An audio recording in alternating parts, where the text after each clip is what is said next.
श्री वाहिगुरु साहिब जी। एक ओंकार सतनाम करता पुरख निर्भव निर्वैर अकाल मूरत अजूनी सभाहू गुर प्रसाद जप आद सच जुगाद सच है भी सच नानक होसी भी सच।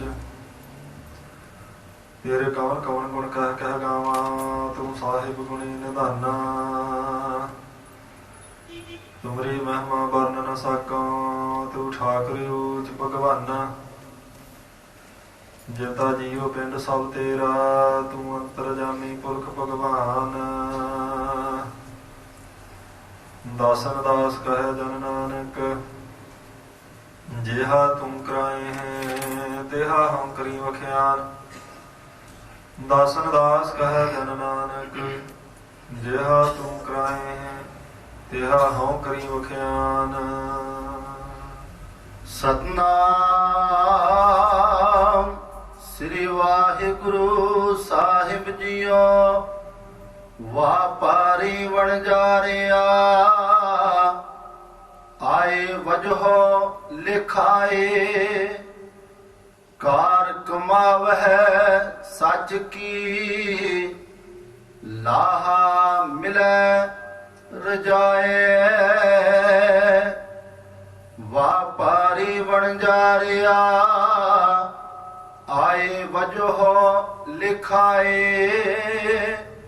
कार कमावह सच की लाहा मिलै रजाए। वाहिगुरु जी का खालसा वाहिगुरु जी की फतेह। सतगुरु जी की साजी नवाजी परम सन्मान जो गुरु खालसा साध संगत जी।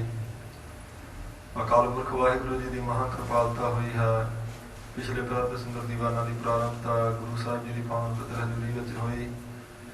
रहरा साहब जी के पाठ उपरंत गुरु सवारियां की रस भनी रसना तो गुरु की बाणी के कीर्तन आप जी ने सरवण किए लाहा प्राप्त किया है। लड़ीवार गुरबाणी की कथा आप जी रोज सरवण करते हो। श्री राग विच धन गुरु नानक देव महाराज सच्चे पातशाह जी के शब्द चल रहे हैं। जिवें महाराज कृपा करते हैं आओ मानचित किरतियां की एकाग्रता बनाईए। श्रद्धा भावना नाल गुरु साहब जी का पावन पवित्र उपदेश सरवण करिए लाहा प्राप्त करिए जी। वापारी वणजारिया आए वजहो लिखाए। धन गुरु नानक देव महाराज सच्चे पातशाह जी कृपा करते शब्द प्रारंभ होया सी। श्री राग महला पहला बिन बिर धन स्वीकारिया जोबन बाद खुआर। इसे दी साध संगत जी छेवीं पौड़ी है जिसका पाठ गुरमुखा तो तुसां सरवण कीता। वापारी वणजारिया आए वजहो लिखाए। वजहो कहंदे साध संगत जी रजीने नूं वजीफे नूं जिहड़ा लैके साध संगत जी आपां आउणे संसार ते। व्यापारी वणजारिया कहते अपने आप को व्यापारी समझो वणज करने वाले। आए वजह लिखाए मथे के उत्ते एक लेख जिहड़ा वजीफे की रजीने की तरह तुसीं लिखा के लैके आए जे। जिहड़ी प्रारंभ दे मथे की लिखी हुई परमात्मा की ये तुहाडा असल विच रजीना सी जिहड़ा वरतना सी तुसां इत्थे आण के जिस द्वारा व्यापार करना सी। मथे की प्रारंभ जिहड़ी आ मथे का जिहड़ा लेख आ ये तुहाडे वजीफे की तरह इहने काम करना सी। भाव किन्ने सवास आ उहदी लिखत आ साध संगत जी साडे कोल। ये मन लेख्या चल है लेख्या पैसा लेख्या लैंदा साह। साह का जिहड़ा लेखा सी साध संगत जी वही सी साडे कोल वजीफा रजीना जिस द्वारा आण के इत्थे असल विच नाम का व्यापार करना सी भी सवास किस पासे आपां ला सकते हैं। क्योंकि जिहड़े सवास आ साध संगत जी इन्हां नूं असल विच किसी पासे लाउण लई नहीं आपां नूं खिचल करनी पैंदी। इन्हां सवासां विच नाम नूं रलाउण वास्ते खिचल करनी पैंदी है। सवास ते सुते सिੱਧੇ चली जाने आ। सवास ते साध संगत जी बंदा कोई भी अपना शरीरक काम करता घर का ਉਹਦੇ ਨਾਲ ਵੀ ਚੱਲੀ ਜਾਣਗੇ। ਤੁਸੀਂ ਸੰਗਤ 'ਚ ਬੈਠੇ ਜੇ ਸਵਾਸ ਵੱਲ ਭਾਵੇਂ ਧਿਆਨ ਨਾ ਦਿਓ ਚੱਲ ਰਹੇ ਆ। ਪ੍ਰਸ਼ਾਦਾ ਛਕਦਿਆਂ ਸਵਾਸ ਚੱਲੀ ਜਾਣੇ ਆ। ਸੁੱਤੇ ਪਏ ਬੰਦੇ ਦੇ ਵੀ ਸਵਾਸ ਉਹਦੀ ਸਿਆਣਪ ਕਰਕੇ ਨਹੀਂ ਚੱਲਦੇ ਗੁਰੂ ਦੀ ਕਿਰਪਾ ਕਰਕੇ ਚੱਲੀ ਜਾਂਦੇ ਆ। ਪਰ ਅਸਲ ਵਿੱਚ ਇਹਨਾਂ ਸਵਾਸਾਂ ਵਿੱਚ ਜਿਹੜਾ ਨਾਮ ਮਿਲਾਉਣਾ ਸਾਧ ਸੰਗਤ ਜੀ ਉਹਦੇ ਲਈ ਆਪਾਂ ਨੂੰ ਖੇਚਲ ਕਰਨੀ ਪੈਂਦੀ ਹੈ। ਉਹਦੇ ਲਈ ਆਪਾਂ ਨੂੰ ਅਭਿਆਸ ਕਰਨਾ ਪੈਂਦਾ ਵੀ ਨਾਮ ਜਿਹੜਾ ਪ੍ਰਮਾਤਮਾ ਦਾ ਇਹ ਸਵਾਸਾਂ ਵਿੱਚ ਰਲ ਜਾਵੇ। ਤੇ ਫਿਰ ਜਿਵੇਂ ਸਵਾਸ ਸੁੱਤੇ ਸਿੱਧ ਚੱਲਦੇ ਆ ਨਾਮ ਵੀ ਸੁੱਤੇ ਸਿੱਧ ਹੀ ਫਿਰ ਚੱਲੇ। ਕੋਸ਼ਿਸ਼ ਕਰਕੇ ਨਾ ਫਿਰ ਉਹਨੂੰ ਚਲਾਉਣਾ ਪਵੇ। ਕੋਸ਼ਿਸ਼ ਪਹਿਲਾਂ ਕਰਨੀ ਪੈਂਦੀ ਜਦੋਂ ਸਵਾਸਾਂ ਵਿੱਚ ਇਹਨੂੰ ਰਲਾਉਣਾ। ਤੇ ਫਿਰ ਜਿਵੇਂ ਸਵਾਸ ਸੁੱਤੇ ਸਿੱਧ ਚੱਲਣਗੇ ਇਸੇ ਲਈ ਕਹਿੰਦੇ ਨਾ ਗੁਰਮੁਖ ਰੋਮ ਰੋਮ ਹਰ ਧਿਆਵੇ। ਉਹ ਇੱਕ ਅਵਸਥਾ ਬਣ ਜਾਂਦੀ ਗੁਰਮੁਖ ਦੀ। ਉਵੇਂ ਰੋਮ ਰੋਮ ਕਿਵੇਂ ਧਿਆਵੇਗਾ। ਦਿਨ ਰਾਤੀ ਆਰਾਧੋ ਪਿਆਰੋ ਨਿਮਖ ਨਾ ਕੀਜੇ ਢੀਲਾ। ਮਹਾਰਾਜ ਦੇ ਵਚਨ ਵੀ ਦਿਨੇ ਰਾਤ ਹੀ ਗੁਰਮੁਖਾਂ ਨੇ ਚੇਤੇ ਕਰਨਾ ਪ੍ਰਮਾਤਮਾ ਨੂੰ। ਦਿਨੇ ਰਾਤ ਕਿਵੇਂ ਪ੍ਰਮਾਤਮਾ ਚੇਤੇ ਹੋਵੇਗਾ? ਦਿਨੇ ਤਾਂ ਚੇਤੇ ਕਰ ਲਿਆ, ਰਾਤ ਤਾਂ ਸੌਂ ਕੇ ਬਤੀਤ ਕੀਤੀ, ਫਿਰ ਕਿੱਦਾਂ ਚੇਤੇ ਕਰਨਾ? ਅਸਲ ਵਿੱਚ ਚੇਤੇ ਕਰਨਾ ਨਹੀਂ, ਚੇਤੇ ਹੋਣਾ ਉਹਨੇ। ਉਦੋਂ ਚੇਤੇ ਹੋਣਾ ਜਦੋਂ ਸਵਾਸਾਂ 'ਚ ਰਲ ਗਿਆ। ਜਿਵੇਂ ਸੁੱਤੇ ਪਏ ਦੇ ਸਵਾਸ ਚੱਲਣੇ ਆ, ਇਵੇਂ ਸਵਾਸ ਨਾਲ ਫਿਰ ਨਾਮ ਚੱਲਣਾ। ਫਿਰ ਉਹਨੂੰ ਖੇਚਲ ਕਰਕੇ ਨਹੀਂ ਚਲਾਉਣਾ। ਗੁਰੂ ਦੀ ਕਿਰਪਾ ਨਾਲ ਸਾਧ ਸੰਗਤ ਸਵਾਸਾਂ ਨਾਲ ਰਲ ਕੇ ਉਹ ਚੱਲੇਗਾ ਤੇ ਫਿਰ ਉਹ ਚੇਤੇ ਵਿੱਚ ਹੀ ਆ।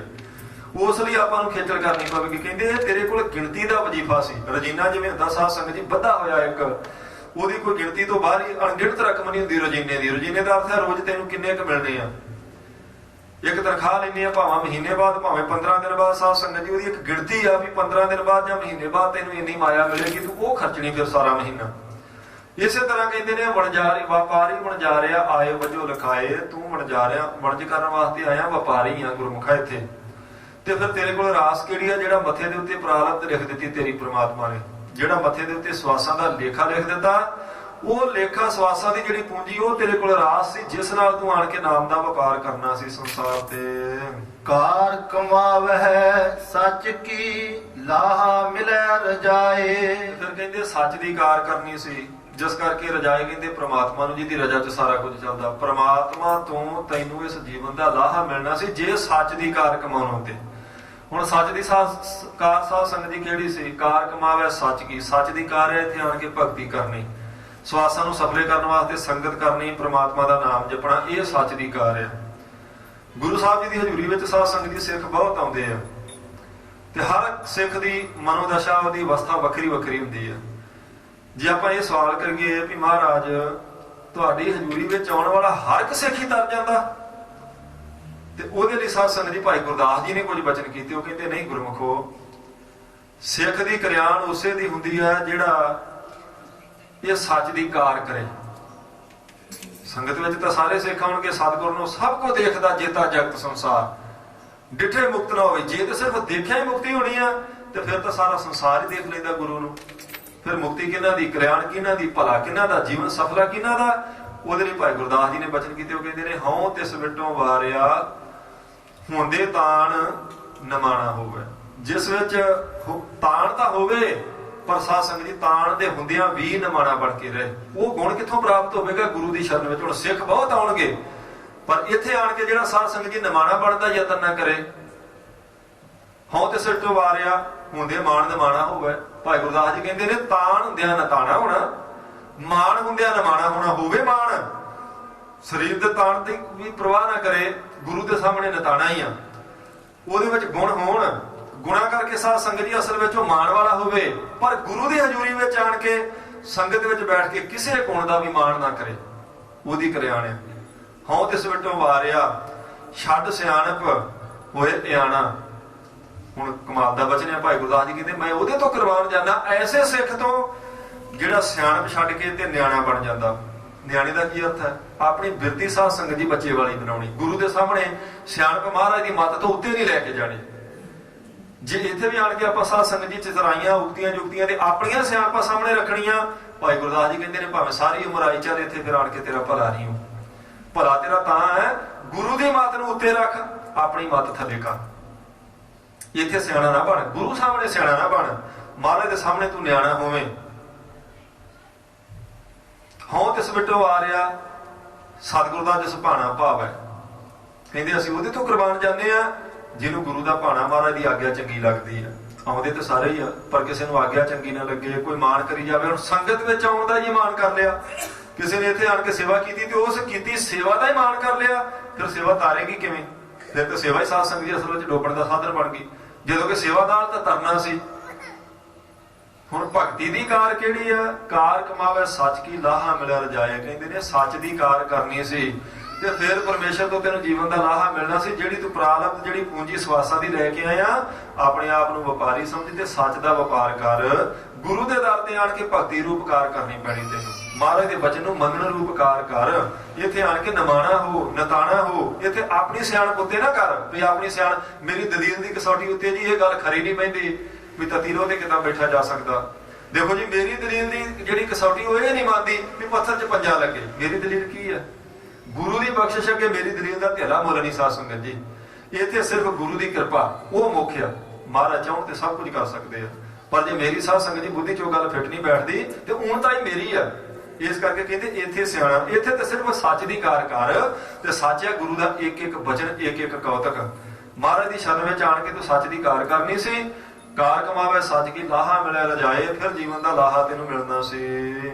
ਪੂੰਜੀ ਸਾਚੀ ਗੁਰ ਮਿਲੈ, ਨਾ ਤਿਸ ਤਿਲ ਨਾ ਤਮਾਏ। ਔਰ ਇਹ ਪੂੰਜੀ ਸਾਧ ਸੰਗਤ ਜੀ ਜਿਹੜੀ ਸੀ ਹੁਣ ਸੱਚ ਦੀ ਕਾਰ ਕਮਾਉਣ ਵਾਲੀ ਸਵਾਸਾਂ ਦੀ ਜਿਹੜੀ ਪੂੰਜੀ ਸੀ ਨੇ ਸਫਲਾ ਕਿਵੇਂ ਹੋਣਾ ਸੀ? ਗੁਰੂ ਸਾਹਿਬ ਜੀ ਦੀ ਸ਼ਰਨ ਵਿੱਚ ਆਉਣ ਕਰਕੇ। ਪੂੰਜੀ ਸਾਚੀ ਗੁਰ ਮਿਲੈ, ਨਾ ਤਿਸ ਤਿਲ ਨਾ ਤਮਾਏ। ਕਹਿੰਦੇ ਜਿਸ ਵਿੱਚ ਤਿਲ ਮਾਤਰ ਵੀ ਤਮਾ ਨਹੀਂ, ਤਮੋ ਗੁਣ ਨਹੀਂ, ਤਮ ਅਗਿਆਨ ਦਾ ਹਨੇਰਾ ਨਹੀਂ, ਐਸੇ ਗੁਰੂ ਦੀ ਸ਼ਰਨ ਵਿੱਚ ਆਣ ਕੇ ਤੇਰੀ ਇਸ ਆਸ ਨੇ, ਇਸ ਪੂੰਜੀ ਨੇ, ਇਸ ਸਵਾਸਾਂ ਦੀ ਪੂੰਜੀ ਨੇ ਸਫਲੇ ਹੋਣਾ ਸੀ।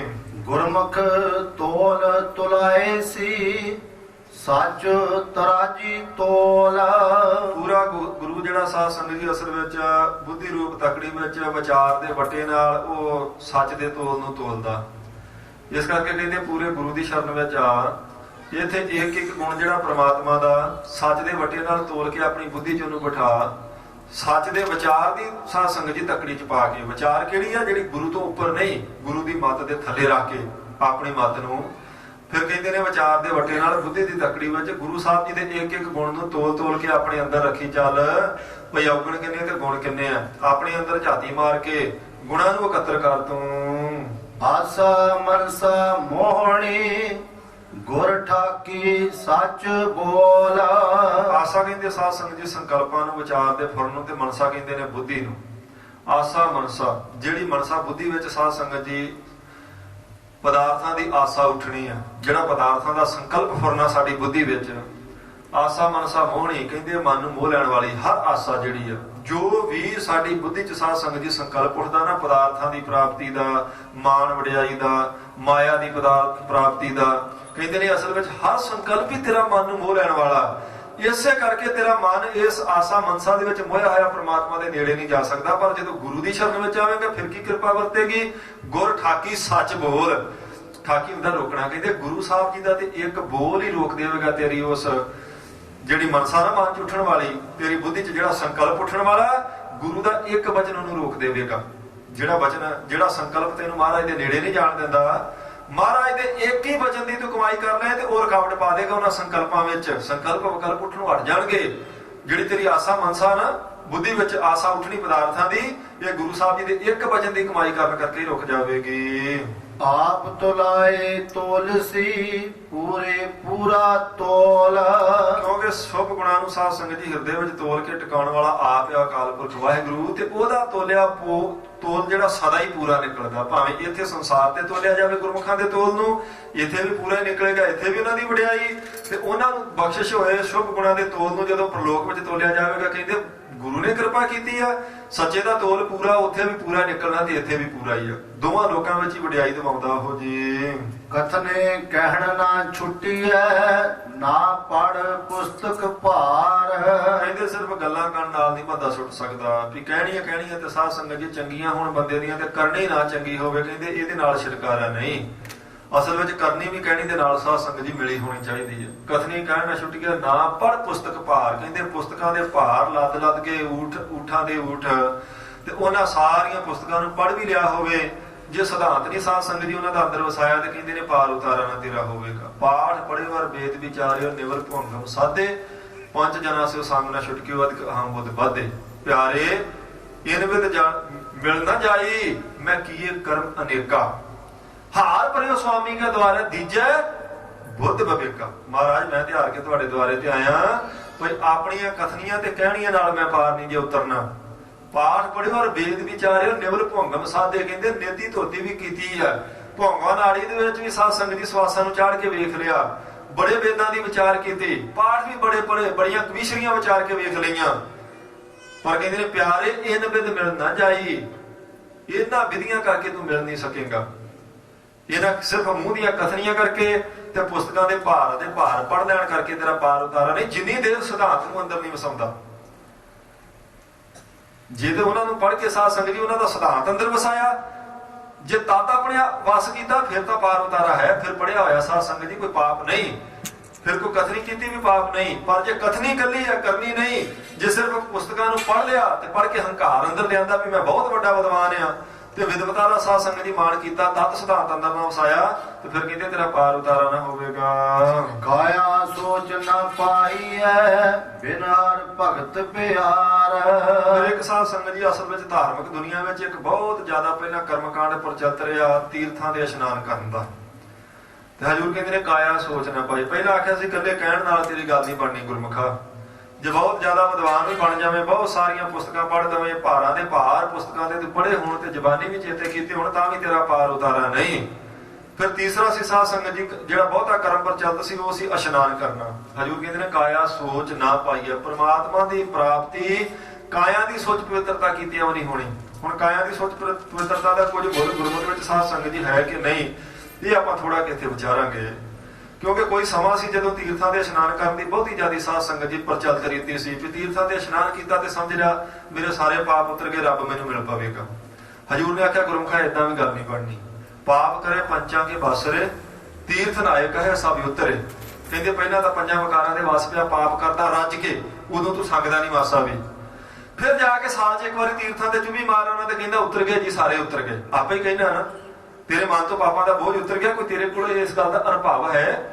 ਸਿਰਫ ਇੱਕ ਪ੍ਰਚਲਿਤ ਰੀਤੀ ਤੂੰ ਆਪਣੇ ਮਨ 'ਚ ਮੰਨ ਲਈ ਵੀ ਇੱਕ ਵਾਰੀ ਜਾ ਕੇ ਤੀਰਥਾਂ ਤੇ ਇਸ਼ਨਾਨ ਕਰ ਲਾਂਗੇ ਜੀ, ਪਾਪ ਉਤਰ ਜਾਣਗੇ।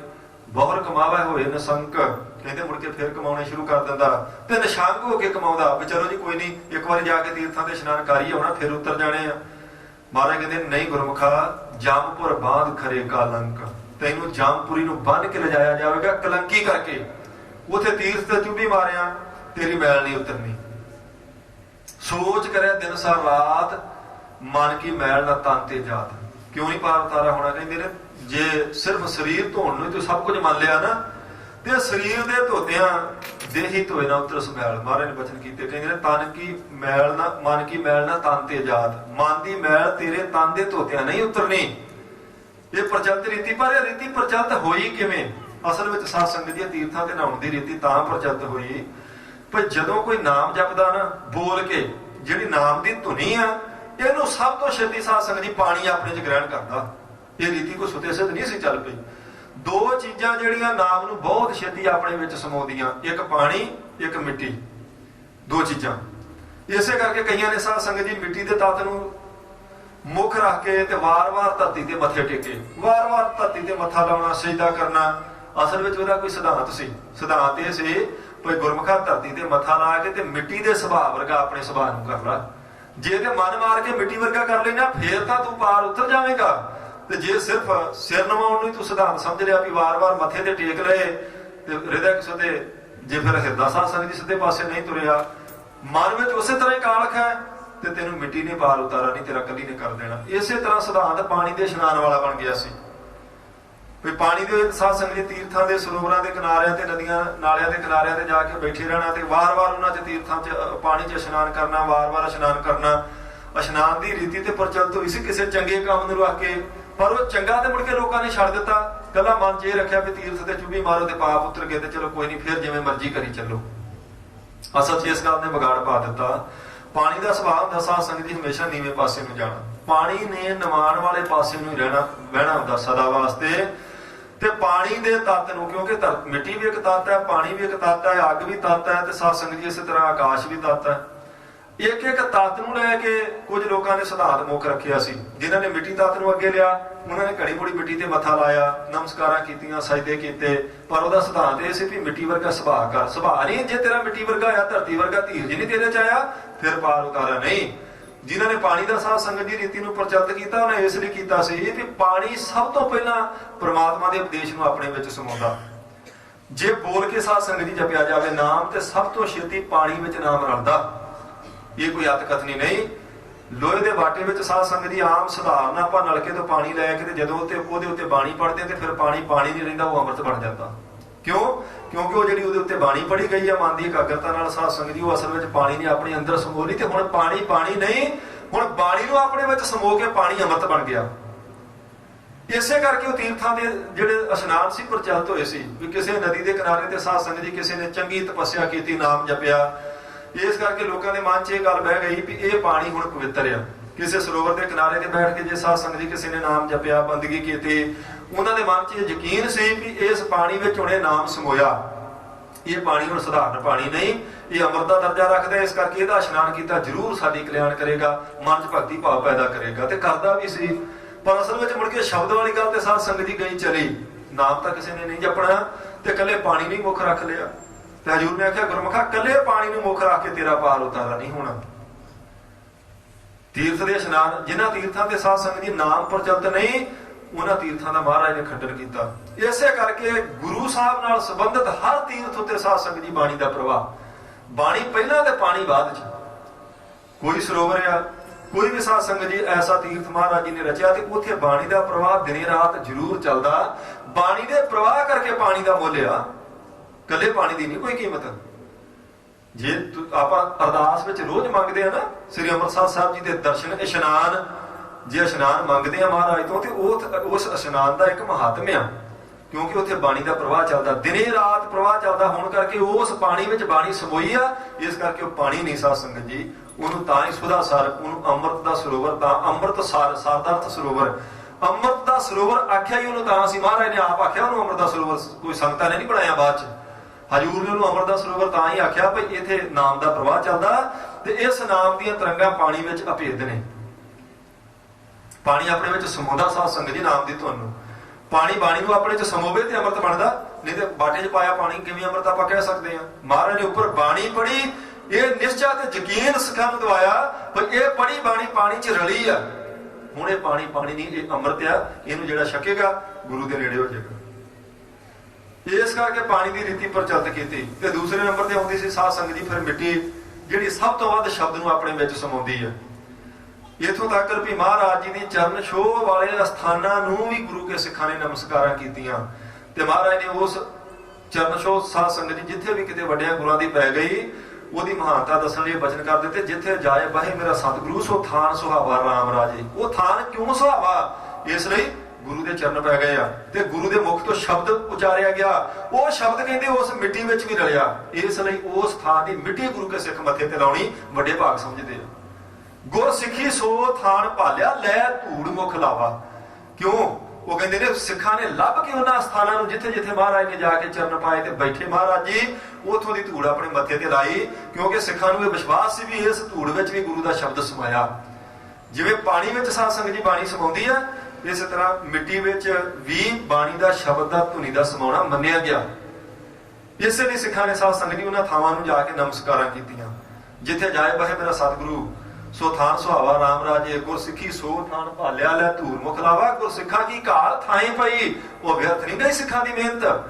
ਜੇ ਸਿੱਖਾਂ ਨੇ ਮਿਹਨਤ ਕਰਕੇ ਥਾਂ ਲੱਭਿਆ ਵੀ ਮਹਾਰਾਜ ਜੀ ਕਿੱਥੇ ਬੈਠੇ ਸਨ, ਖੋਜ ਕੀਤੀ, ਇੱਥੇ ਮਹਾਰਾਜ ਜੀ ਨੇ ਚਰਨ ਪਾਏ, ਇੱਥੇ ਬੈਠੇ, ਇੱਥੇ ਰਾਤ ਕੱਟੀ, ਉੱਥੇ ਸਾਧ ਸੰਗਤ ਜੀ ਫਿਰ ਪਵਿੱਤਰ ਸਥਾਨ ਬਣਾ ਕੇ, ਗੁਰਦੁਆਰਾ ਬਣਾ ਕੇ ਅੱਜ ਸਿੱਖ ਉਥੋਂ ਦੀ ਚਰਨ ਧੂੜੀ ਮੱਥੇ ਤੇ ਲਾਉਣ ਤਾਂ ਜਾਂਦੇ ਆ ਕੋਈ ਉਹ ਜਗ੍ਹਾ ਪਵਿੱਤਰ ਹੋਈ ਆ, ਕਿਉਂਕਿ ਗੁਰੂ ਸਾਹਿਬ ਜੀ ਦਾ ਉਪਦੇਸ਼ ਉਸ ਮਿੱਟੀ 'ਚ ਵਸਿਆ। ਇਹ ਕੋਈ ਅੱਤ ਕਥਨੀ ਨਹੀਂ, ਇਹ ਕੋਈ ਵਹਿਮ ਤੇ ਪਖੰਡ ਨਹੀਂ, ਕੋਈ ਬ੍ਰਾਹਮਣਵਾਦ ਨਹੀਂ, ਵਾਕਈ ਵਸਿਆ। ਤੇ ਗੁਰੂ ਸਾਹਿਬ ਕਹਿੰਦੇ ਆ ਸਾ ਧਰਤ ਭਈ ਹਰਿਆਵਲੇ ਜਿੱਥੇ ਮੇਰਾ ਸਤਿਗੁਰ ਬੈਠਾ ਆਏ। ਗੁਰੂ ਸਾਹਿਬ ਦੇ ਬਚਨ ਆ, ਕਹਿੰਦੇ ਗੁਰਮੁਖੋ ਧਰਤੀ ਹਰੀ ਭਰੀ ਤੇ ਭਾਗਾਂ ਵਾਲੀ ਆ ਜਿੱਥੇ ਗੁਰੂ ਇੱਕ ਵਾਰੀ ਆਣ ਕੇ ਬੈਠ ਗਿਆ।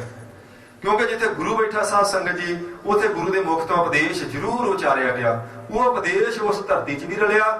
ਜੇ ਗੁਰੂ ਸਾਹਿਬ ਨੇ ਸਾਧ ਸੰਗਤ ਜੀ ਆਪਣੀ ਨਜ਼ਰ ਪਾਣੀ ਉੱਤੇ ਪਾ ਕੇ ਪਾਣੀ ਉੱਤੇ ਉਪਦੇਸ਼ ਉਚਾਰ ਦਿੱਤਾ, ਉਸ ਪਾਣੀ ਵਿੱਚ ਵੀ ਉਹ ਨਾਮ ਅੰਮ੍ਰਿਤ ਜਿਹੜਾ ਸੀ, ਨਾਮ ਸਮਿਲਿਤ ਹੋਇਆ ਤੇ ਉਹ ਪਾਣੀ ਅੰਮ੍ਰਿਤ ਬਣ ਗਿਆ।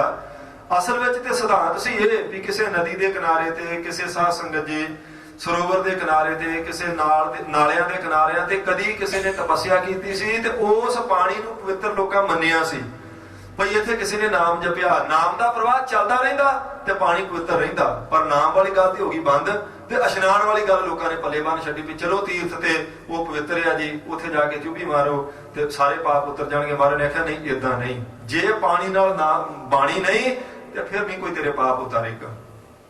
ਪਾਣੀ ਉਹ ਪਵਿੱਤਰ ਆ ਜਿੱਥੇ ਨਾਲ ਸਾਧ ਸੰਗਤ ਜੀ ਨਾਮ ਰਲਿਆ, ਜਿੱਥੇ ਬਾਣੀ ਆ। ਹਜ਼ੂਰ ਨੇ ਬਚਨ ਕੀਤੇ, ਕਹਿੰਦੇ ਕਾਇਆ ਸੋਚ ਨਾ ਪਾਈਆ ਬਿਨ ਹਰ ਭਗਤ ਪਿਆਰ। ਬਿਨਾ ਹਰੀ ਦੇ ਨਾਲ ਪਿਆਰ ਕੀਤੇ ਤੋਂ, ਬਿਨਾ ਹਰੀ ਦੀ ਭਗਤੀ ਕੀਤੇ ਤੋਂ, ਕੱਲਾ ਸਰੀਰ ਦਾ ਇਸ਼ਨਾਨ ਕਰਵਾਇਆ ਕੁਝ ਨਹੀਂ ਤੈਨੂੰ ਮਿਲੇਗਾ। ਪਰ ਸਿੱਖਾਂ ਵਿੱਚ ਸਾਧ ਸੰਗਤ ਜੀ ਹੁਣ ਇਹ ਗੱਲ ਪ੍ਰਚਲਿਤ ਆ ਵੀ ਸਵੇਰੇ ਉੱਠ ਕੇ ਇਸ਼ਨਾਨ ਕਰਨਾ। ਫਿਰ ਮਨ 'ਚ ਵਿਚਾਰ ਆਵੇਗਾ ਵੀ ਸਿੱਖ ਕਿਉਂ ਇਸ਼ਨਾਨ ਕਰਦੇ ਆ ਜੇ ਇਸ਼ਨਾਨ ਨੇ ਪਾਰ ਨਹੀਂ ਉਤਾਰਨਾ। ਸਿੱਖ ਇਸ਼ਨਾਨ ਸਾਧ ਸੰਗਤ ਜੀ ਇਸ ਲਈ ਨਹੀਂ ਕਰਦਾ ਭਈ ਜਿਵੇਂ ਅੰਮ੍ਰਿਤ ਵੇਲੇ ਇਸ਼ਨਾਨ ਕਰਾਂ ਤੇ ਮੈਂ ਪਾਰ ਉਤਰ ਜਾਵਾਂਗਾ। ਜੇ ਇਸ਼ਨਾਨ ਤੋਂ ਬਾਅਦ ਵਾਲੀ ਕਾਰਵਾਈ ਨਹੀਂ ਕਰਨੀ ਤਾਂ ਭਾਵੇਂ ਸਾਰੀ ਉਮਰ ਇਸ਼ਨਾਨ ਕਰੇ, ਦਿਹਾੜੀ 'ਚ 8 ਵਾਰੀ ਇਸ਼ਨਾਨ ਕਰੇ, ਸਿੱਖ ਨੇ ਪਾਰ ਨਹੀਂ ਉਤਰਨਾ। ਸਿੱਖ ਦਾ ਅੰਮ੍ਰਿਤ ਵੇਲੇ ਦਾ ਇਸ਼ਨਾਨ ਕਲਿਆਣ ਵਾਸਤੇ ਨਹੀਂ, ਸਿੱਖ ਦਾ ਅੰਮ੍ਰਿਤ ਵੇਲੇ ਦਾ ਇਸ਼ਨਾਨ ਨਾਮ ਜਪਣ ਵਾਸਤੇ ਆ, ਜਿਹੜਾ ਇਸ਼ਨਾਨ ਤੋਂ ਬਾਅਦ ਸਰੀਰ ਨੂੰ ਸਾਵਧਾਨ ਕਰਕੇ ਜਪਣਾ। ਜੇ ਉਹ ਨਹੀਂ ਜਪਣਾ ਤੇ ਇਸ਼ਨਾਨ ਦਾ ਸਾਧ ਸੰਗਤ ਜੀ ਨਹੀਂ ਕੋਈ ਬਣੀ। ਇਸ਼ਨਾਨ ਕਰਕੇ ਜੇ ਸਿੱਖ ਨੇ ਫਿਰ ਪਾਪ ਹੀ ਕਰਨੇ ਆ, ਜਾਂ ਇਸ਼ਨਾਨ ਕਰਕੇ ਫਿਰ ਸੌ ਜਾਣਾ ਸਿੱਖ ਨੇ, ਤੇ ਕਦੇ ਇਸ਼ਨਾਨ ਨੇ ਪਾਰ ਨਹੀਂ ਉਤਾਰਨਾ। ਇਸ਼ਨਾਨ ਤੇ ਇਸ ਕਰਕੇ ਕਰੀਦਾ ਭਈ ਸੌਂ ਕੇ ਸਮਾਂ ਬਤੀਤ ਕੀਤਾ ਸੀ, ਹੁਣ ਸਰੀਰ ਸਾਵਧਾਨ ਹੋ ਜੇ। ਸਰੀਰ ਦੀ ਸਾਵਧਾਨਤਾ ਵਾਸਤੇ ਸਾਧ ਸੰਗਤ ਜੀ ਇਸ਼ਨਾਨ ਹੈ। ਇਸ਼ਨਾਨ ਤੋਂ ਬਾਅਦ ਆ ਫਿਰ ਨਾਮ ਨਿਤਨੇਮ, ਕੋਈ ਵਾਹਿਗੁਰੂ ਮੰਤਰ ਦਾ ਜਾਪ, ਕੋਈ ਮੂਲ ਮੰਤਰ ਦਾ ਅਭਿਆਸ, ਜਿਵੇਂ ਵੀ ਕਿਸੇ ਦਾ ਮਨ ਕਰਦਾ। ਇਸ਼ਨਾਨ ਤੋਂ ਬਾਅਦ ਰੱਬ ਨੂੰ ਚੇਤੇ ਕਰਨਾ ਹੁੰਦਾ, ਤਾਂ ਸਿੱਖ ਦੀ ਕਲਿਆਣ ਹੈ। ਜੇ ਹੁਣ ਸਿੱਖ ਨਿਤਨੇਮ ਤਾਂ ਕਰਦਾ ਹੀ ਨਹੀਂ ਤੇ ਇਸ਼ਨਾਨ ਭਾਵੇਂ ਰੋਜ਼ ਕਰਦਾ, ਕਦੇ ਇਸ਼ਨਾਨ ਨੇ ਤਾਂ ਨਹੀਂ ਪਾਰ ਉਤਾਰਨਾ। ਇਸ਼ਨਾਨ ਦੀ ਰੀਤੀ ਨਾਮ ਨਾਲ ਮਹਾਰਾਜ ਨੇ ਜੋੜੀ ਹੈ। ਹੁਣ ਬਿਨਾਂ ਇਸ਼ਨਾਨ ਕੀਤੇ ਤੋਂ ਨਾਮ ਜਪਿਆ ਜਾਵੇ ਤੇ ਸਰੀਰ ਸਾਵਧਾਨ ਨਹੀਂ। ਇਸ ਕਰਕੇ ਮਹਾਰਾਜ ਨੇ ਪਹਿਲਾਂ ਇਸ਼ਨਾਨ ਰੱਖਿਆ ਤੇ ਉਹਦੇ ਬਾਅਦ ਨਾਮ ਨਾਲ ਜੋੜਿਆ। ਭਈ ਇਸ਼ਨਾਨ ਕਰਕੇ ਨਾਮ ਜਪ। ਮਹਾਰਾਜ ਨੇ ਆਪ ਰਾਵੀਦਾਸ ਤੇ ਰੋਜ਼ ਇਸ਼ਨਾਨ ਕੀਤਾ ਗੁਰੂ ਨਾਨਕ ਦੇਵ ਜੀ ਨੇ। ਤੇ ਫਿਰ ਇਸ਼ਨਾਨ ਕਰਕੇ ਕੀ ਕੀਤਾ? ਮਹਾਰਾਜ ਦਾ ਜੀਵਨ ਪੜੋ। ਮਹਾਰਾਜ ਨੇ ਇਸ਼ਨਾਨ ਕਰਨਾ ਤੇ ਬਾਹਰ ਨਿਕਲ ਕੇ ਚੌਂਕੜਾ ਮਾਰਨਾ, ਫਿਰ ਨਿਜ ਸਰੂਪ ਵਿੱਚ ਧਿਆਨ ਟਿਕਾਉਣਾ, ਘੰਟਾ 2 ਘੰਟੇ 4 ਘੰਟੇ, ਇਹ ਉਹਨਾਂ ਦੀ ਆਪਣੀ ਮੌਜ ਆ। ਉਨੀ ਦੇਰ ਸੰਗਤ, ਉਨੀ ਦੇਰ ਭਾਵਾਂ ਲੈਣਾ ਜੀ, ਉਨੀ ਦੇਰ ਸਾਧ ਸੰਗਤ ਜਿਹੜੇ ਪ੍ਰੇਮੀ ਸਿੱਖਿਆ ਬਾਹਰ ਖੜੇ ਰਹਿੰਦੇ ਆ। ਮਹਾਰਾਜ ਨੇ ਇਸ਼ਨਾਨ ਕਰ ਲਿਆ ਤੇ ਚੌਂਕੜਾ ਮਾਰਿਆ ਬਾਹਰ ਨਿਕਲ ਕੇ। ਫਿਰ ਇਹ ਆਪਣੀ ਮਹਾਰਾਜ ਦੀ ਮਰਜ਼ੀ ਆ ਵੀ ਉਹ ਚੌਂਕੜਾ ਉਹਨਾਂ ਨੇ ਘੰਟਾ ਮਾਰਨਾ 2 ਘੰਟੇ ਮਾਰਨਾ। ਅਸਲ ਵਿੱਚ ਮੁੱਲ ਉਸ ਮਾਰੇ ਚੌਂਕੜੇ ਦਾ, ਪਰ ਚੌਂਕੜਾ ਵੀ ਤਾਂ ਹੀ ਵੱਜਣਾ ਜੇ ਪਹਿਲਾਂ ਇਸ਼ਨਾਨ ਕੀਤਾ ਤੇ। ਇਸ਼ਨਾਨ ਦਾ ਸਿੱਖੀ ਵਿੱਚ ਇਸ ਕਰਕੇ ਮੁੱਲ ਆ। ਗੁਰਮੁਖ ਨਾਮ ਦਾਨ ਇਸ਼ਨਾਨ ਤਾਂ ਮਹਾਰਾਜ ਨੇ ਪ੍ਰਚਲਿਤ ਕੀਤਾ। ਵਾਹਿਗੁਰੂ ਤੈਨੂੰ ਭੇਜਿਓ ਨਰਨ ਕੋ ਨਾਮ ਦਾਨ ਇਸ਼ਨਾਨ ਕਰਨ ਕੋ। ਨਾਮ ਦਾ ਇਸ਼ਨਾਨ ਨਾਲ ਸਾਧ ਸੰਗਤ ਜੀ ਸੰਬੰਧ ਆ। ਸਰੀਰ ਦੀ ਸਾਵਧਾਨਤਾ ਵਾਸਤੇ ਇਸ਼ਨਾਨ ਕਰਕੇ ਨਾਮ ਜਪਣਾ ਤਾਂ ਜ਼ਰੂਰੀ ਆ। ਤਾਂ ਮਹਾਰਾਜ ਨੇ ਸਾਧ ਸੰਗਤ ਜੀ ਆਖਿਆ ਕਿ ਗੁਰੂ ਕਾ ਸਿੱਖ ਪਹਿਲਾਂ ਅੰਮ੍ਰਿਤ ਵੇਲੇ ਇਸ਼ਨਾਨ ਕਰੇ, ਇਸ਼ਨਾਨ ਕਰਕੇ ਫਿਰ ਨਿਤਨੇਮ ਕਰੇ, ਨਾਮ ਜਪੇ। ਉਸ ਕੀਤੇ ਇਸ਼ਨਾਨ ਦਾ ਮੁੱਲ ਆ। ਜੇ ਗੱਲਾਂ ਇਸ਼ਨਾਨ ਹੀ ਕਰਨਾ, ਜਾਂ ਫਿਰ ਆਪਾਂ ਸੋਚਿਆ ਵੀ ਚਲੋ ਤੀਰਥਾਂ ਤੇ ਜਾ ਕੇ ਮੈਂ ਇੱਕ ਵਾਰੀ ਚੁੱਭੀ ਮਾਰ ਆਵਾਂਗਾ ਤੇ ਪਾਪ ਉਤਰ ਜਾਣਗੇ, ਹੁਣ ਮੈਨੂੰ ਕੋਈ ਫਿਕਰ ਨਹੀਂ, ਮਰਜ਼ੀ ਨਾਲ ਫਿਰ ਪਾਪ ਕਰਾਂ। ਹਜ਼ੂਰ ਨੇ ਆਖਿਆ ਕੱਲਾ ਤਨ ਧੋਣ ਨਾਲ ਗੁਰਮੁਖਾ ਤੇਰੀ ਕਦੀ ਵੀ ਗੱਲ ਨਹੀਂ ਬਣਨੀ। ਭਾਵੇਂ ਉਹ ਰੀਤੀ ਪ੍ਰਚਲਿਤ ਚੰਗੀ ਸੀ, ਪਰ ਜਦੋਂ ਤੋਂ ਉੱਥੋਂ ਨਾ ਹਟ ਗਿਆ ਉਦੋਂ ਤੋਂ ਸਾਧ ਸੰਗਤ ਜੀ ਉਹ ਰੀਤੀ ਕੱਲਾ ਕਰਮਕਾਂਡ ਬਣ ਗਈ। ਕਰਮਕਾਂਡ ਵਾਲੇ ਇਸ਼ਨਾਨ ਦਾ ਮਹਾਰਾਜ ਨੇ ਖੰਡਨ ਕੀਤਾ। ਇਸੇ ਲਈ ਕਬੀਰ ਸਾਹਿਬ ਨੇ ਆਖਿਆ, ਕਬੀਰ ਗੰਗਾ ਤੀਰ ਜੋ ਘਰ ਕਰੈ ਪੀਵੈ ਨਿਰਮਲ ਨੀਰ, ਬਿਨ ਹਰ ਭਗਤ ਨਾ ਮੁਕਤ ਹੋਏ। ਉਹਨਾਂ ਆਖਿਆ ਭਾਵੇਂ ਗੰਗਾ ਦੇ ਕਿਨਾਰੇ ਤੇ ਘਰ ਬਣਾ ਲਾ ਗੁਰਮੁਖਾ, ਤੇ ਭਾਵੇਂ ਰੋਜ਼ ਪਾਣੀ ਪੀ ਤੇ ਉਸੇ ਨਾਲ ਇਸ਼ਨਾਨ ਕਰ, ਹਰੀ ਦੀ ਭਗਤੀ ਤੋਂ ਬਿਨਾਂ ਤੇਰਾ ਪਾਰ ਉਤਾਰਾ ਨਹੀਂ। ਹਾਂ, ਉਸ ਪਾਣੀ ਦੇ ਨਾਲ ਭਗਤੀ ਰਲੀ ਹੋਵੇ ਤਾਂ ਫਿਰ ਗੱਲ ਵੱਖਰੀ ਹੈ, ਪਰ ਬਾਅਦ ਚ ਤੇ ਇਕੱਲਾ ਹੀ ਕਰਮਕਾਂਡ ਰਹਿ ਗਿਆ। ਨਾਮ ਵਾਲੀ ਗੱਲ ਤਾਂ ਉੱਥੋਂ ਚਲੇਗੀ। ਕਦੀ ਕਿਸੇ ਨੇ ਜਪਿਆ ਤੇ ਬਾਅਦ ਚ ਬੰਦ ਹੋ ਗਿਆ। ਹਰਿਮੰਦਰ ਸਾਹਿਬ ਦੇ ਇਸ਼ਨਾਨ ਦਾ ਤਾਂ ਹੀ ਸਾਧ ਸੰਗਤ ਜੀ ਮੋਲਿਆ ਤੇ ਅਰਦਾਸ ਵਿੱਚ ਸਿੱਖ ਅੱਜ ਵੀ ਕਹਿੰਦੇ ਆ ਵੀ ਅੰਮ੍ਰਿਤਸਰ ਦੇ ਇਸ਼ਨਾਨ ਇਸ ਲਈ ਕਹਿੰਦੇ ਆ, ਉੱਥੇ ਨਾਮ ਅੱਜ ਵੀ ਉਸੇ ਤਰ੍ਹਾਂ ਹੀ ਸਾਧ ਸੰਗਤ ਜੀ ਨਾਮ ਦਾ ਪ੍ਰਵਾਹ ਚੱਲਦਾ ਜਿਵੇਂ ਗੁਰੂ ਸਾਹਿਬ ਦੇ ਸਰੀਰ ਕਰਕੇ ਹੁੰਦਿਆਂ ਚੱਲਦਾ ਸੀ। ਉਸ ਨਾਮ ਦੇ ਪ੍ਰਵਾਹ ਵਿੱਚ ਸਾਧ ਸੰਗਤ ਜੀ ਕੋਈ ਵੀ ਖੜੋਤ ਨਹੀਂ ਆਈ, ਬਲਕਿ 24 ਘੰਟੇ ਉੱਥੇ ਨਾਮ ਚੱਲੀ ਜਾਂਦਾ। ਤਾਂ ਉੱਥੋਂ ਦੇ ਇਸ਼ਨਾਨ ਦਾ ਮੋਲਿਆ ਤੇ ਅਰਦਾਸ ਵਿੱਚ ਸਿੱਖ ਮੰਗਦੇ ਇਸ਼ਨਾਨ, ਕਿਉਂਕਿ ਜਿੱਥੇ ਨਾਮ ਨਾਲ ਆ, ਜਿੱਥੇ ਪਾਣੀ ਨਾਲ ਬਾਣੀ ਆ ਸਾਧ ਸੰਗਤ ਜੀ, ਉੱਥੋਂ ਦੇ ਇਸ਼ਨਾਨ ਦਾ ਮੋਲਿਆ ਕੱਲੇ ਇਸ਼ਨਾਨ ਦਾ, ਉਹ ਕੱਲਾ ਇਸ਼ਨਾਨ ਕਰਮਕਾਂਡ ਹੀ ਖਵਾਵੇਗਾ। ਹਜ਼ੂਰ ਨੇ ਆਖਿਆ ਕਾਇਆ ਸੋਚ ਨਾ ਪਾਈ ਆ। ਜੇ ਤੂੰ ਕਹਿਣਾ ਸਿਰਫ ਕਾਇਆ ਧੋਣਾ, ਸੋਚ ਦਾ ਅਰਥ ਹੈ ਸੋਚ ਪਵਿੱਤਰਤਾ, ਇਸ਼ਨਾਨ ਕਰਵਾਉਣਾ। ਕਹਿੰਦੇ ਨੇ ਜੇ ਕੱਲੀ ਕਾਇਆ ਦਾ ਇਸ਼ਨਾਨ ਕਰਵਾਈ ਜਾਣਾ ਤੇ ਗੁਰਮੁਖਾ ਤੂੰ ਕਹਿੰਦਾ ਇੰਨੇ ਨਾਲ ਰੱਬ ਮਿਲ ਜਾਵੇਗਾ, ਇੰਨੇ ਨਾਲ ਨਹੀਂ। ਹਾਂ, ਇਹ ਜ਼ਰੂਰ ਚੇਤੇ ਰੱਖਣਾ ਪਰ ਜਿਹੜੇ ਗੁਰੂ ਕੇ ਸਿੱਖ ਨੇ ਨਾਮ ਜਪਣਾ ਉਹ ਪਹਿਲਾ ਇਸ਼ਨਾਨ ਜ਼ਰੂਰ ਕਰੇ। ਉਹ ਇਸ਼ਨਾਨ ਕਰੇਗਾ ਤੇ ਸਰੀਰ ਦੀ ਸਾਵਧਾਨਤਾ ਬਣਨੀ ਹੈ। ਉਹ ਇਸ਼ਨਾਨ ਦੀ ਅੰਮ੍ਰਿਤ ਵੇਲੇ ਦੀ ਸਾਧ ਸੰਗਤ ਜੀ ਮਰਿਆਦਾ ਵੀ ਮਹਾਰਾਜ ਨੇ ਆਪ ਪ੍ਰਚਲਿਤ ਕੀਤੀ ਹੈ। ਇੱਕ ਵਾਰ ਬਾਬਾ ਬੁੱਢਾ ਜੀ ਨੇ ਕਹਿੰਦੇ ਇਸ਼ਨਾਨ ਕਰਨਾ ਛੱਡ ਦਿੱਤਾ ਤੇ ਸ਼ਿਕਾਇਤ ਲਾਤੀ ਸਿੱਖਾਂ ਨੇ ਪੰਜਵੇਂ ਪਾਤਸ਼ਾਹ ਕੋਲ ਵੀ ਮਹਾਰਾਜ ਜੀ ਬਾਬਾ ਬੁੱਢਾ ਜੀ ਇਸ਼ਨਾਨ ਨਹੀਂ ਕਰਦੇ, ਤੁਸੀਂ ਕਹਿੰਦੇ ਜੇ ਸਾਰਿਆਂ ਪਹਿਲਾਂ ਉੱਠ ਕੇ ਇਸ਼ਨਾਨ ਕਰਨਾ, ਬਲਕਿ ਖੂਹ ਗੇੜ ਕੇ ਵੀ ਕਈਆਂ ਥਾਵਾਂ ਤੇ ਸਿੱਖ ਇਸ਼ਨਾਨ ਕਰਵਾਉਂਦੇ ਰਹੇ ਦੂਜੇ ਸਿੱਖਾਂ ਦਾ ਗੁਰੂ ਸਾਹਿਬ ਜੀ ਦੇ ਸਮੇਂ, ਤੇ ਫਿਰ ਬਾਬਾ ਜੀ ਕਿਉਂ ਨਹੀਂ ਇਸ਼ਨਾਨ ਕਰਦੇ? ਤੇ ਮਹਾਰਾਜ ਨੇ ਪੰਜਵੇਂ ਪਾਤਸ਼ਾਹ ਜੀ ਨੇ ਬਾਬਾ ਬੁੱਢਾ ਜੀ ਨੂੰ ਸੱਦਿਆ, ਆਖਿਆ ਜੀ ਸਿੱਖ ਏਦਾਂ ਕਹਿੰਦੇ ਆ ਬਾਬਾ ਜੀ ਵੀ ਤੁਸੀਂ ਇਸ਼ਨਾਨ ਨਹੀਂ ਕਰਦੇ। ਆਖਿਆ ਮਹਾਰਾਜ ਆਪ ਜੀ ਤੇ ਜਾਣੀ ਜਾਣ ਜੇ ਤੁਹਾਨੂੰ ਪਤਾ ਹੁਣ ਇਸ਼ਨਾਨ ਦਾ ਕੋਈ ਮੁੱਲ ਤਾਂ ਹੈ ਨਹੀਂ, ਹੁਣ ਤਾਂ ਜਿੱਥੇ ਤੁਸੀਂ ਪਹੁੰਚਾਉਣਾ ਸੀ ਪਹੁੰਚਾ ਦਿੱਤਾ, ਹੁਣ ਇਸ਼ਨਾਨ ਦਾ ਕੀ ਅਰਥ ਆ? ਤੇ ਮਹਾਰਾਜ ਨੇ ਆਖਿਆ ਬਾਬਾ ਜੀ ਤੁਹਾਡੇ ਲਈ ਨਹੀਂ, ਤੁਸੀਂ ਪਹੁੰਚ ਗਏ ਜੇ ਜਿੱਥੇ ਪਹੁੰਚਣਾ, ਜਿਹੜੇ ਦੇਖਣ ਦੇ ਉਹ ਤੇ ਅਜੇ ਤੁਰੇ ਹੀ ਆ, ਉਹਨਾਂ ਨੇ ਉਹ ਨਹੀਂ ਅਜੇ ਪਹੁੰਚੇ, ਉਹਨਾਂ ਨੇ ਅਜੇ ਪਹੁੰਚਣਾ, ਪਰ ਤੁਸੀਂ ਪਹੁੰਚ ਚੁੱਕੇ ਜੇ। ਉਹ ਤੁਹਾਡੇ ਵੱਲ ਦੇਖਦੇ ਆ, ਤੁਹਾਡੇ ਵੱਲ ਦੇਖ ਕੇ ਜਿਹਨਾਂ ਵੀ ਛੱਡ ਦਿੱਤਾ ਤੇ ਪਹੁੰਚੇ ਦਾ ਤੇ ਪਹੁੰਚਣ ਵਾਲੇ ਦਾ ਬਹੁਤ ਫਰਕ ਆ। ਇਹਨਾਂ ਨੂੰ ਮਰਿਆਦਾ ਦ੍ਰਿੜ ਕਰਾਉਣ ਵਾਸਤੇ ਤੁਸੀਂ ਇਸ਼ਨਾਨ ਕਰਿਆ ਕਰੋ, ਭਾਵੇਂ ਤੁਸੀਂ ਪਹੁੰਚ ਚੁੱਕੇ ਆ। ਜਿਹੜਾ ਪਹੁੰਚ ਗਿਆ ਸਾਧ ਸੰਗਤ ਜੀ ਉਹਦੇ ਲਈ ਉਵੇਂ ਸਰੀਰ ਦਾ ਕੋਈ ਕਰਮ ਫਿਰ ਮੁੱਲ ਨਹੀਂ ਰੱਖਦਾ, ਪਰ ਜਿਹੜੇ ਪਹੁੰਚ ਜਾਂਦੇ ਫਿਰ ਵੀ ਸਰੀਰ ਦਾ ਉਹ ਕਰਮ ਛੱਡਦੇ ਨਹੀਂ। ਬ੍ਰਹਮ ਗਿਆਨੀ ਵੀ ਨਿਤਨੇਮ ਕਦੀ ਨਾ ਛੱਡੇਗਾ, ਭਾਵੇਂ ਉਹ ਕਰੇ ਜਾਂ ਨਾ ਕਰੇ ਉਹਨੂੰ ਫਰਕ ਨਹੀਂ ਪੈਂਦਾ, ਇਹ ਸੱਚ ਆ, ਕਿਉਂਕਿ ਉਹ ਅਭੇਦ ਹੋ ਗਿਆ। ਹੁਣ ਸਰੀਰ ਦੁਆਰਾ ਕੀਤਾ ਪਾਪ ਤੇ ਪੁੰਨ ਉਹਦੇ ਲਈ ਅਰਥ ਨਹੀਂ ਰੱਖਦਾ, ਪਰ ਫਿਰ ਵੀ ਜਿਹੜਾ ਗੁਰਮੁਖ ਹੈ ਸਾਧ ਸੰਗਤ ਜੀ, ਉਹ ਨਾ ਨਿਤਨੇਮ ਛੱਡਦਾ, ਨਾ ਰਹਿਤ ਬਹਿਤ ਛੱਡਦਾ, ਨਾ ਨਾਮ ਸਿਮਰਨ, ਨਾ ਸੰਗਤ ਛੱਡੇਗਾ। ਉਹਨੂੰ ਪਤਾ ਵੀ ਮੇਰੇ ਵੱਲ ਕਈਆਂ ਨੇ ਦੇਖਣਾ। ਦੂਜੀ ਗੱਲ ਇਹ ਵੀ ਇਹ ਗੁਰੂ ਦੀ ਚਲਾਈ ਮਰਿਆਦਾ, ਉਹ ਮਰਿਆਦਾ ਪੁਰਸ਼ੋਤਮ ਹੋਣ ਕਰਕੇ ਮਰਿਆਦਾ 'ਚ ਭੰਗ ਨਹੀਂ ਪਾਉਂਦਾ ਕਦੇ ਵਾਸਤੇ ਵੀ।